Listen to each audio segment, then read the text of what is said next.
शुक्लाम्बरधरम् विष्णुम् शशिवर्णम् चतुर्भुजम् प्रसन्नवदनम् ध्यायेत् सर्वविघ्नोपशान्तये व्यासम् वसिष्ठनप्तारम् शक्तेः स्तोत्रमकल्मषम् पराशरात्मजम् वन्दे शुकतातम् तपोनिधिम् व्यासाय विष्णुरूपाय व्यासरूपाय विष्णवे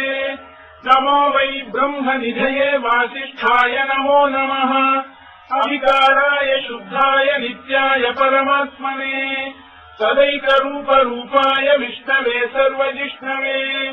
यस्य स्मरणमात्रेण जन्म संसारबन्धनात् विमुच्यते नमस्तस्मै विष्णवे प्रभविष्णवे ॐ नमो विष्णवे प्रभविष्णवे श्रीवैशम्पायन उवाच श्रुत्वा धर्मानशेषेण पावनानि च सर्वशः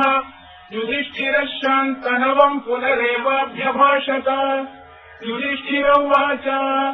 किमेकम् दैवतम् लोके किम् वाप्येकम् परायणम्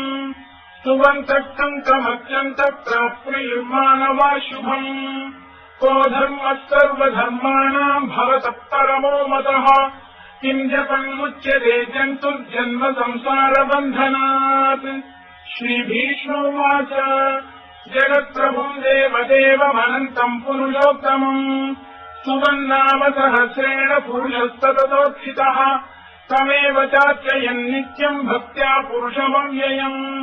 ध्यायम् स्तुवन् नमस्यम् च यजमानस्तमेव च अनादिनिधनम् विष्णुम् सर्वलोकमहेश्वरम् लोकाध्यक्षम् स्तुवन् नित्यम् सर्वदुःखातिगो भवेत् ब्रह्मण्यम् सर्वधर्मज्ञम् लोकानाम् कीर्तिवर्धनम्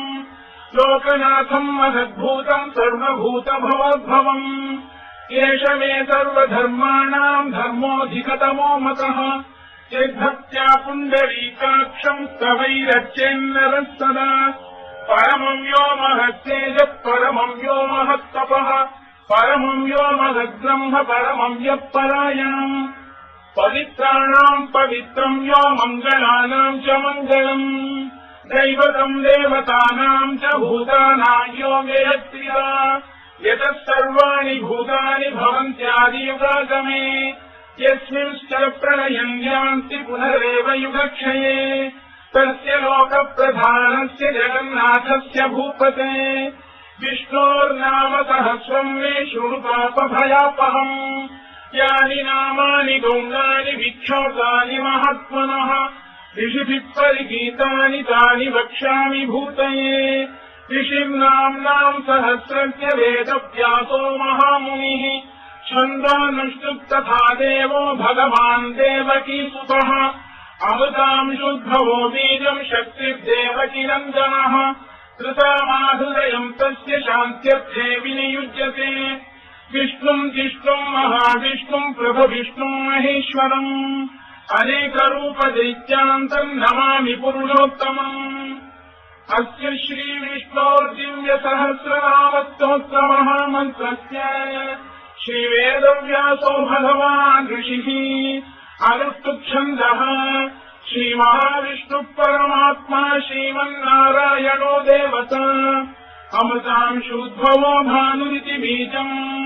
देवकीनन्दन श्रेष्ठेति शक्तिः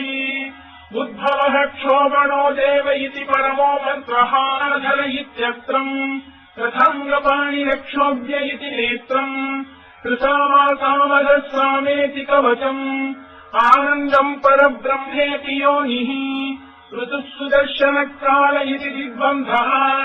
श्रीविश्वरूप इति ध्यानम् श्रीमहाविष्णुप्रीत्यर्थे सहस्रनाम जपे विनियोगः ध्यानम् श्रीयोगम् दत्प्रदेशे शुचिमणिविलसत्सैकते मौक्तिकानाम् मालासुप्तार्चनस्फटिकमणिनिभैर्मौक्तिकैर्मण्डिताङ्गः शुभ्रैरभ्रैरदभ्रैरुपरि विरचितैर्मुक्तपीयूषवर्षैः आनन्दीनः पुय्यादरिहरिण गदा शङ्खपाणिर्मुकुन्दः भूः पादौ यस्य नाभिर्वियदसुरनिरश्चन्द्रसूर्यौ च नेत्रे कर्णावाशा शिरोद्यौ मुखमपि दहनो यस्य वास्तेयमब्धिः अन्तस्थम् यस्य विश्वम् सुरनरखगो भोगिगन्धर्वदैत्यैः चित्रम् रम्रम् यदेतम् त्रिभुवनवपुषम् विष्णुमीशम् नमामि। ॐ नमो भगवते वासुदेवाय। शान्ताकारम् भुजगशयनम् पद्मनाभम् सुरेशम् विश्वाधारम् गगनसदृशम् मेघवर्णम् शुभाङ्गम् लक्ष्मीकान्तम् कमलनयनम् योगिधृध्यानगम्यम् वन्दे विष्णुम् भवभयहरम् सर्वलोकैकनाथम्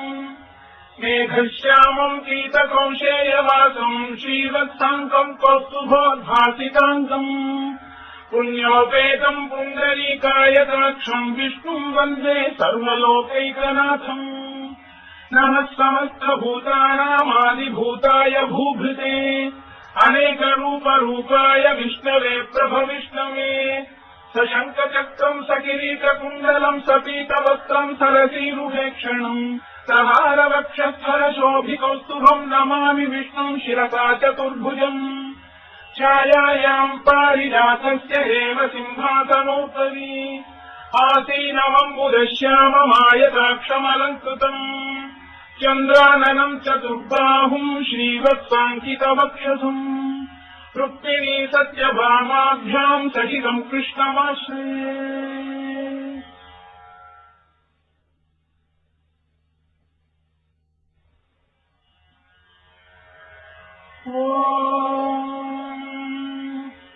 विश्वम् विष्णुर्वशत्कारो भूतभव्यभवत्प्रभुः भूतभृद्भावो भूतात्मा भूतभावनः भूतात्मा परमात्मा च मुक्तानाम् परमागतिः अव्ययः पुरुषः साक्षी क्षेत्रज्ञोऽक्षर एव च योगो योगविदाम् नेता प्रधानपुरुषेश्वरः नारसिंहवपुः श्रीमान् केशवः पुरुषोत्तमः सर्वशर्व शिवस्थाणुर्भूतादिर्विधिरव्ययः सम्भवो भावनो भक्ता प्रभव प्रभुरीश्वरः स्वयम्भूष्यम्बुरादित्यः पुष्कराक्षो महास्वनः अनादिनिधनो धाता विधाता धातुरुत्तमः अप्रमेयो ऋषिकेशः पद्मनाभोमरप्रभुः विश्वकर्मा मनुस्पष्टा स्थविष्ठस्थविरो ध्रुवः अग्राशिष्यश्वतकृष्णो लोहिताक्षप्रदर्शनः प्रभूतस्त्रितमुद्धाम पवित्रम् मङ्गलम् परम् ईशानप्राणदप्राणो ज्येष्ठः श्रेष्ठः प्रजापतिः हिरण्यगर्भो भूगर्भो माधवो मधुसूदनः ईश्वरो विक्रमी धन्वी मेधावी विक्रमक्रमः अनुत्तमो दुराधर्षकृतज्ञकृतिरात्मवान् सुरेशः शरणम् शर्म विश्वरेता प्रजाभवः अभः संवत्सरोऽव्यालप्रत्ययः सर्वदर्शनः अजः सर्वेश्वरः सिद्धः सिद्धिः सर्वादिरच्युतः दृशा कपिरमेयात्मा सर्वयोगविनिःसृतः वसुर्वसुमनः सत्यः समात्मा संविदः समः अमोघः पुण्डरीकाक्षो वृषकर्मा वृषाकृतिः रुद्रो बहुशिरा बभ्रुर्विश्वयोनिः श्रुतिश्रवाः अमृतः शाश्वतस्थाणुर्वरारोहो महतपाः सर्वगः सर्वविद्वानुर्विश्ववित्तमिः लोकाध्यक्षः सुराध्यक्षो धर्माध्यक्षः कृताकृतः चतुरात्मा चतुर्व्यूहश्चतुर्दंष्टः चतुर्भुजः भ्राजिष्णुर्भोजनम् भोक्ता सहिष्णुर्जगदादिजः अनघो विजयो जेता विश्वयोनिः पुनर्वसुः उपेन्द्रो वामनः प्रांशुरमोघः शुचिरूर्जितः अतीन्द्रः सङ्ग्रहः सर्गो धृतात्मा नियमो यमः वेद्यो वैद्यः सदा योगी वीरः माधवो मधुः अतीन्द्रियो महामायो महोत्साहो महाबलः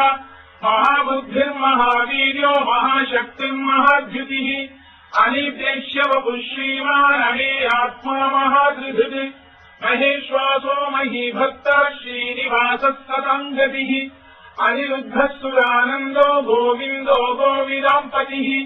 मरीचिर्दमनो हंसः सुपर्णो भुजगोत्तमः हिरण्यनाभः सुतपाः पद्मनाभः प्रजापतिः अमृत्युः सर्वदृक्सिंहः सन्धाता सन्धिमान् स्थिरः अजो दुर्मर्षणशास्ता विश्रुतात्मा सुराविह गुरुर्गुरुतमो धाम सत्यपराक्रमः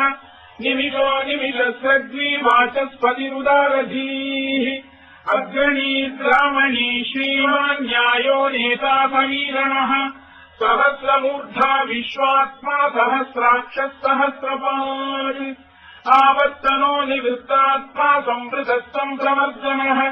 अगत्संवत्सको वन्दिरनिरोधरणीधरः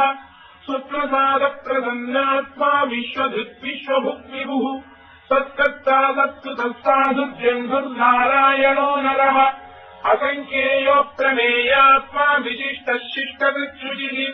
सिद्धार्थः सिद्धसङ्कल्पः सिद्धितः सिद्धिसाधनः वृषाधी वृषभो विष्णुर्वृषपर्वा वृषोधरः वर्धनो वर्धमानश्च विविक्तः श्रुतिसागरः सुभुजो दुर्धरो वाग्मी महेन्द्रो वसुदो वसुः नैकरूपो बृहद्रूपः शिपिविष्टः प्रकाशनः ओजस्तेजोद्युतिधरः प्रकाशात्मा प्रतापनः सिद्धस्पष्टाक्षरो मन्त्रश्चन्द्रांशुर्भास्करद्युतिः अमृतांशुद्भवो भानुष्यजबिन्दुः सुरेश्वरः औषधम् जगतः सेतुः सत्यधर्मपराक्रमः भूतभव्यभवन्नाथः पवनः पावनो नरः कामः कामकृत्कान्तः कामः कामप्रदप्रभुः युगादिकृद्युगामत्तो नैकमायो महाशनः अदृश्यो व्यक्तरूपश्च सहस्रजिदनन्तजित् इष्टो विशिष्टः शिष्टेष्टः शिखण्डीजभुषो वृषः क्रोधः क्रोधकृत्कर्ता विश्वबाहुर्महीधरः अच्युतप्रतिथ प्राणदो वासवानुजः अपाम् विधिरधिष्ठानमप्रमत्तप्रतिष्ठितः स्कन्दधरो धुर्यो वरदो वायुवाहनः वासुदेवो बृहद्भानुरादिदेवः पुरन्दरः अशोकस्तारणस्तारः शूरः शौर्यजनेश्वरः अनुकूलश्च तावत्तः पद्मी पद्मनिभेक्षणः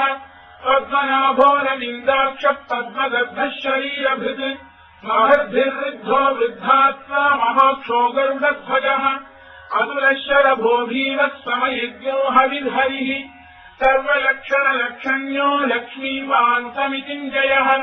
विक्षरो रोहितो मार्गो हेतुर्दामोदरः सः महीधरो महाभागो वेगवानमिताशनः उद्भवः क्षोभणो देवः श्रीगर्भः परमेश्वरः करणम् कारणम् कर्ता विकर्ता गहनो गुहः व्यवसायोऽव्यवस्थानः संसारस्थानदो ध्रुवः परधिक्परमस्पष्टः तुष्टः पुष्टः शुभेक्षणः रामो विरतो मार्गो नेयो नयोनयः वीरः शक्तिमताम् श्रेष्ठो धर्मो धर्मविदुत्तमः वैकुण्ठः पुरुषः प्राणदः प्रणवपृतुः हिरण्यगर्भः शत्रुघ्नो व्याप्तो वायुरधोक्षजः ऋतुः सुदर्शनकारः परमेष्ठी परिग्रहः उग्रसंवत्सरो दक्षो विश्रामो विश्वदक्षिणः विस्तारस्थावरस्थाणुप्रमाणम् बीजमव्ययम् अर्थो नर्थो महाकोशो महाभोगो महाधनः अनिर्विण्यस्थविष्ठो भूर्धर्मयूपो महामखः नक्षत्रनेमिर्नक्षत्री क्षमः क्षामः समीहनः यज्ञयुज्यो महेज्यश्च क्रतुः सत्रम् सदाम् गतिः सर्वदर्शी विमुक्तात्मा सर्वज्ञोद्यानमुत्तमम् सुव्रतः सुमुखः सूक्ष्मः सुघोषः सुखरः सुहृदे मनोहरोजितक्रोधो वीरबाहुर्विदारणः स्वापनः स्ववशो व्यापी नैत्रात्मानैककर्मकृत् वत्सरो वत्सलो वत्सीरक्रदर्भोधनेश्वरः धर्मकुद्धर्मकृद्धर्मी सदसक्षरमक्षरम् अविज्ञाता सहस्रांशुर्विधाता कृतलक्षणः गभस्तिरेविस्तत्तः सिंहो भूतमहेश्वरः आदिदेवो महादेवो देवेशो देवभृद्गुरुः उत्तरो गोपतिर्गोप्ता ज्ञानः सोमपोमृतपः सोमः पुरुजिः विनयो जयः सत्यसन्धो दाशार्हस्तात्मतम् पतिः जीवो विनयिता साक्षी मुकुन्दो विदविक्रमः अम्भोनिधिरनन्तात्मा महोदधिशयोऽन्तकः अजो महार्घस्वाभाव्यो जिरामित्रप्रमोदनः आनन्दो नन्दनो नन्दस्तत्यधर्मा त्रिविक्रमः महर्षिकपिलाचार्य कृतज्ञो मेदिनीपतिः त्रिवरत्रदशाध्यक्षो महाशृङ्गकृतान्तकृत् महावराहो गोविन्दः सुषेणः कनकङ्कनी गुह्यो गभीरो गहनो गुप्तश्चक्रगदाधरः मेधास्वाङ्गोजितः कृष्णो दृढः सन्तर्षणोच्युतः वरुणो वारुणो वृक्षपुष्कराक्षो महामनाः भगवान् बलहानन्दी वनमानी हलायुधः आदित्यो ज्योतिरादित्यः सहिष्णुर्गतिसत्तमः धर्माखण्डपरशुद्धारुणोद्रविणप्रदः दिवस्कृत्सर्वदृत्यासो वाचस्पतिरयो निजः ऋतुरमासामगस्साम निर्वाणम् भेषजम् भिषत् सन्न्यासवृक्षमशान्तो निष्ठाशान्तिः परायणम् शुभाङ्गः शान्तिदर्शष्टा कुमुदः कुवलेशयः गोहितो गोपदे गोप्ता वृषभाक्षो वृषप्रियः अनिवर्ती निवृत्तात्मा संक्षेप्ताक्षेमकृच्छिवः श्रीवत्सवक्षः श्रीवासः श्रीपतिः श्रीमताम्बरः श्रीरश्रीशः श्रीनिवासः श्रीनिधिः श्रीविभावनः श्रीधर श्रीकर श्रेयः श्रीमान् लोकत्रयाश्रयः स्वक्षस्वङ्गशतानन्दो नन्दिर्ज्योतिर्गणेश्वरः विजितात्मा विधेयात्मा तत्कीर्तिश्चिन्न संशयः उदीर्णः सर्वतश्चक्षुरनीशः शाश्वतस्थिरः भूषयो भूषणो भूतिर्विशोकः शोकनाशनः अर्चिष्मानर्चितः कुम्भो विशुद्धात्मा विशोधनः अनिरुद्धो प्रतिरथः प्रद्युम्नो मितविक्रमः कालनेमिनिहावीरः शौरिः शूरजनेश्वरः त्रिलोकात्मा त्रिलोकेशः केशमत्केशिः हरिः कामदेवः कामपालः कामी कान्तकृतागमः अनिर्देश्यवपुर्विष्णुर्वीरोऽनन्तो धनञ्जयः ब्रह्मण्यो ब्रह्मदुर्ब्रह्मा ब्रह्म ब्रह्मनिवर्धनः ब्रह्मनिब्राह्मणो ब्रह्मी ब्रह्मज्ञो ब्राह्मणप्रियः महाकर्मो महाकर्मा महातेजामहोरगः महाक्रतुर्महायज्वा महायज्ञो महाहविः स्तव्यस्तव प्रियस्तोत्रम् स्तुतिस्तोतारणप्रियः पूर्णः पूरयिता पुण्यः पुण्यकीर्तिरनामयः मनोजवस्तीत्तरो वसुरेता वसुप्रदः वसुप्रदो वासुदेवो वसुर्वसुमनाहविः सद्गतिः सत्कृतिः सत्ता सद्भूतिः सत्परायणः शूरसेनो यदुश्रेष्ठः सन्निवासः सुयामुनः भूतावासो वासुदेवः सर्वासु निलयो नलः दर्पः दर्पदो दृप्तो दुर्धरोऽथा पराजितः विश्वमूर्तिर्महामूर्तिर्दीप्तमूर्तिरमूर्तिमान् अनेकमूर्तिरव्यक्तः शतमूर्तिः शताननः एकोनैकः सवक्तः किम् यत्तत्पदमनुत्तमम् लोकबन्धुर्लोकनाथो माधवो भक्तवत्सलः सुवर्णवर्णो हेमाङ्गो वराङ्गश्चन्दनाङ्गदी वीरः विषमशून्यो घृताशीरचरश्चरः अमानी मानदो मान्यो लोकस्वामी त्रिलोकधृत् सुमेधा मेधजो धन्यः सत्यमेधाधराधरः तेजो वृषोऽद्युतिधरः सर्वशस्त्रभृताम्बरः प्रग्रहो निग्रहो व्यग्रो नैकशृङ्गो गदाग्रजः चतुर्मूर्तिश्चतुर्बाहुश्चतुर्व्यूहश्चतुर्गतिः चतुरात्मा चतुर्भावश्चतुर्वेदविदेकपात् समावर्तो निवृत्तात्मा दुर्जयो दुरविक्रमः दुर्लभो दुर्गमो दुर्गो दुरावासो दुरारिः शुभाङ्गो लोकतारङ्गस्वसन्तुस्तन्तुवर्धनः इन्द्रकर्मा महाकर्मा कृतकर्मा कृतागमः उद्भवः सुन्दरः सुन्दो रत्ननाभः सुरोचनः अल्पो माजतनः शृङ्गी जयन्तः सर्वविद्ययी सुवर्णबिन्दुरक्षोभ्यः सर्ववागीश्वरेश्वरः महाह्रदो महागर्तो महाभूतो महानिधिः कुमुदः कुन्दरः कुन्दः पर्जन्यः पावनो निरः अमृताशोऽमृतवपुः सर्वज्ञः सर्वतोमुखः सुलभः सुव्रतः सिद्धः शत्रुजिच्छत्रुतापनः व्यग्रोधोदुम्बरोश्वत्थः चाणूरान्ध्रैषूदनः सहस्रार्चित् सप्तजिह्वः सप्तैधा सप्तवाहनः अमूर्तिरनघोचिन्त्यो भयगृद्भयनाशनः अणुबृहत्तुषस्थूलो गुणगृन्निर्गुणो महान् अजदस्वनुतस्वास्य प्राग्वंशो वंशमर्धनः भारभृत्कथितो योगी योगीशः सर्वकामदः आश्रमश्रवणः क्षामः सुपर्णो वायुवाहनः धनुर्धरो धनुर्वेदो दण्डो दमयिता दमः अपराजितः सर्वसहो नियन्ता नियमो यमः सत्त्ववान् सात्विकः सत्यः सत्यधर्मपरायणः अभिप्रायप्रियार्होः प्रियकृत्प्रीतिवर्धनः विहाय सकजिज्योतिः सुरुचित्कुतबुद्धिभुः कविर्विरोचनः सूर्यः सवितारनिलोचनः अनन्तो हुतबुद्भोक्ता सुखदो नैकजोऽग्रजः अनिर्विण्णस्तदामर्षी लोकाधिष्ठानमद्भुतः सनातनतमः कपिलः कपिरम्ययः स्वस्तिनः स्वस्तिकृत्स्वस्ति स्वस्तिभुक् स्वस्ति दक्षिणः अरौद्रः कुण्डली चक्री विक्रम्यूर्जितजातनः शब्दातिकः शब्दसः शिशिरः शर्वरीकरः अक्रूरप्रेशलो दक्षो दक्षिणः क्षमिणाम्बरः विद्वत्तमो वीतभयः पुण्यश्रवणकीर्तनः उत्तरणो दुष्कृतिः पुण्यो दुःस्वप्ननाशनः वीरः रक्षणः सन्तो जीवनः पर्यवस्थितः अनन्तरूपोऽनन्तश्रीर्जितमन्युर्भयापहः चतुरश्रो गभीरात्मा विधियोऽप्यादिशो दिशः अनादिर्भूर्भुवो लक्ष्मी सुवीरो रुचिरङ्गलः जननो जनजन्मादिर्भीमो भीमपराक्रमः आधारनिलयो धाता पुष्पहासः प्रजागरः ऊर्ध्वरः सत्त्वसाचारः प्राणः प्रणवप्रणः प्रमाणम् प्राणनिलय प्राणभृत्प्राणजीवनः तत्त्वम् तत्त्वविदेकात्मा जन्म मृत्युजरातिगः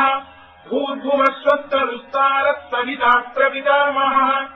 यज्ञो यज्ञपतिर्यज्वा यज्ञाङ्गो यज्ञवाहनः यज्ञभृद्यज्ञभृद्यज्ञी यज्ञभुक्यज्ञसाधनः यज्ञान्तकृत्यज्ञदुह्यमन्नमन्नादयेव च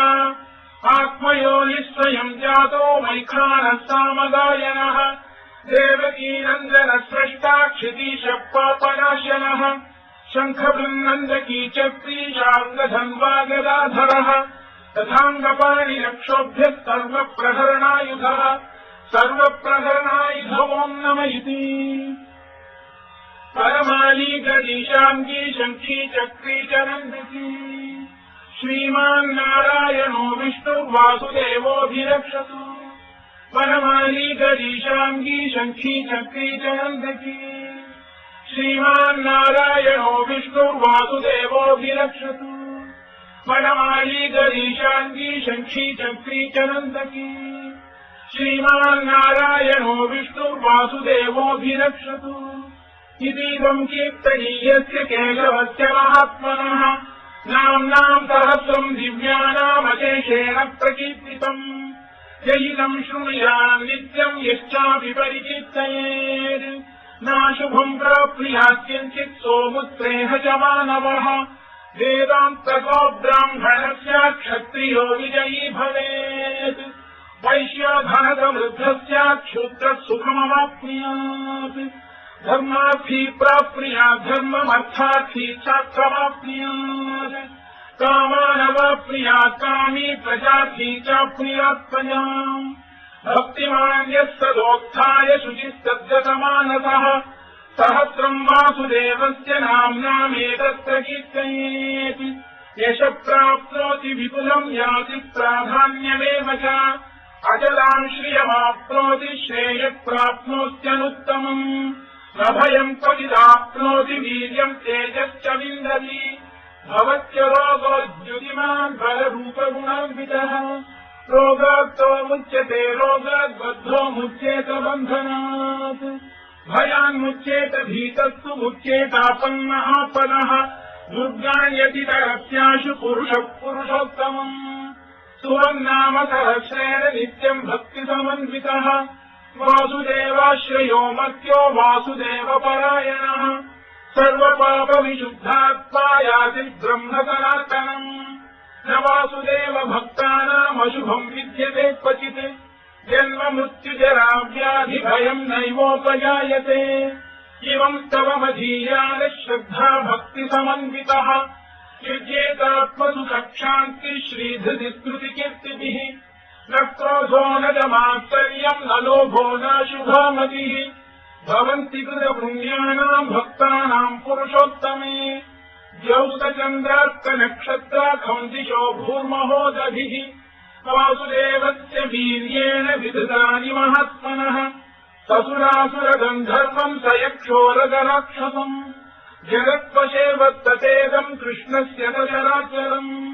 इन्द्रियाणि मनो बुद्धिः सत्त्वम् तेजो बलम् धृतिः वासुदेवात्मकान्याहुः क्षेत्रम् क्षेत्रज्ञ एव च सर्वागमानामाचार प्रथमम् परिकल्पते आचारप्रभवो धर्मो धर्मस्य प्रभुरच्युतः ऋषयः देवा महाभूतानि धातवः जङ्गमाजङ्गमम् चेदम् जगन्नारायणोद्भवम् योगोज्ञानम् तथा साङ्ख्यम् विद्या शिल्पादिकर्म च वेदाशास्त्राणि विज्ञानमेतत् सर्वम् जनार्दनात् एको विष्णुर्मनद्भूतम् पृथग्भूतान्यनेकशः त्रीन् लोकान् व्याप्य भूतात्मा भुङ्क्ते विश्वभुवव्ययः इमम् स्तवम् भगवतो विष्णोः व्यासेन कीर्तितम् पठेद्य इच्छेत् पुरुषश्रेयः प्राप्तुम् सुखानि च विश्वेश्वरमजम् देवम् जगतः प्रभुमव्ययम् भजन्ति ये पुष्कराक्षम् न ते यान्ति पराभवम् न ते यान्ति पराभवम् वन्नमयिति अर्जुनोवाच पद्मपत्रविशालाक्ष पद्मनाभसुरोत्तम भक्तानामनुरक्तानाम् त्राता भव जनार्दन श्रीभगवानुवाच यो माम् नाम सहस्रेण स्तोतुमिच्छति पाण्डव सोऽहमेकेन श्लोकेन स्तुत एव न संशयः स्तुत एव न संशयमोन्नम इति व्यासोवाच वासनाद्वासुदेवस्य वासितम् भुवनत्रयम् सर्वभूतनिवासोऽसि वासुदेव नमोऽस्तु ते वासुदेव नमोऽस्तु नमः इति पार्वत्युवाच केनोपायेन लघुना विष्णोर्नाम सहस्रकम् पठ्यते पण्डितैर्नित्यम् श्रोतुमिच्छाम्यहम् प्रभो ईश्वरोवाच श्रीराम राम रामेति रमे रामे मनोरमे